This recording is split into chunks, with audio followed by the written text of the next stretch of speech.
So in ecology and conservation, we're always talking about the diversity of species and how remarkable that is. But there can also be diversity within a species. And I'm here with Hanna Kokko to discuss this issue. So what's this all about, Hanna? So one wonderful example of what's going on, we can see here we have a beautiful set of 4 Gouldian finches. And if you look at them, you might notice, for example, that some of them have paler colors on the breast than others. And this is relatively well understood. Very many species have paler colors in the females than in the males. But then if we look at their heads and faces, which we can see easier from the other side, there are bright red and jet black individuals.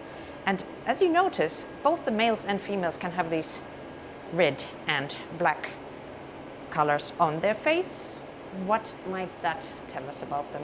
Now, very interestingly, it has something to do with their personality traits. And the technical term is that there's balancing selection. There's a frequency-dependent situation going on in there where the reds do really well if reds are rare in the population, but they start doing less well if they are very common. Why? This has to do with their breeding biology. They are cavity nesting birds, which means that they are always looking for a resource that is in short supply. These are the nest holes. And turns out that the redheads, they really quite literally see red when they see each other. They fight a lot. They also fight when they see the blackheads. And because they're so aggressive, they are better at getting to the nests.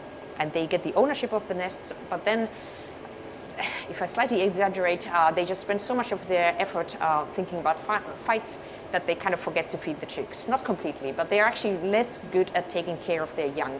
There's also hormonal differences between them. The blackheads, they are less good at taking ownership of nests, but once they have a nest, they are really caring parents. This incidentally is one of those ideas of a so-called hawk-dove games in game theory as applied to biology. It's a very old idea. For a really long time it was just a theoretical construct, but these birds really show that in action. And really interestingly, if you think this through, it means that they don't take as good advantage of all the breeding resources available to them as they could, because they spend so much of their effort also in some intraspecific fights. This is quite a common phenomenon actually in nature. If we think about an endangered bird, a different one from this, the Seychelles magpie robin, they were so keen to fight over the best breeding locations when they could have actually just accepted slightly poorer ones, that they spent a lot of time and effort not breeding because the ownership of the best territories was not clear, to the extent that we have shown that this reduced their population growth by 33%. So in those cases, creating a bit more of an egalitarian distribution of resources could help the species grow much better.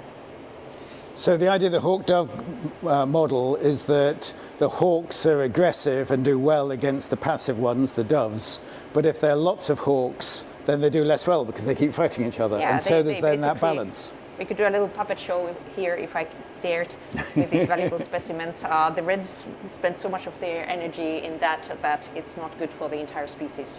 But so it is. Okay, it's an amazing example. So polymorphism, having multiple morphs, is quite common in biology, isn't it? There's a range of variety. It is really quite common, and it's interesting to speculate that maybe it's even more common than we realize, because these personality differences, they could, of course, in principle also exist without the colored labels on their faces. So what if the chaffinches out there that we see every day had a similar thing, but we wouldn't have noticed because we haven't looked at their hormonal profiles?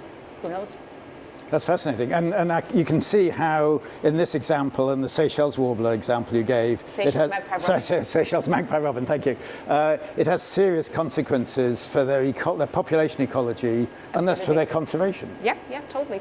Yeah. They're doing luckily quite well now, but at some point they were one of the most endangered species on this planet, so this could be quite a serious problem.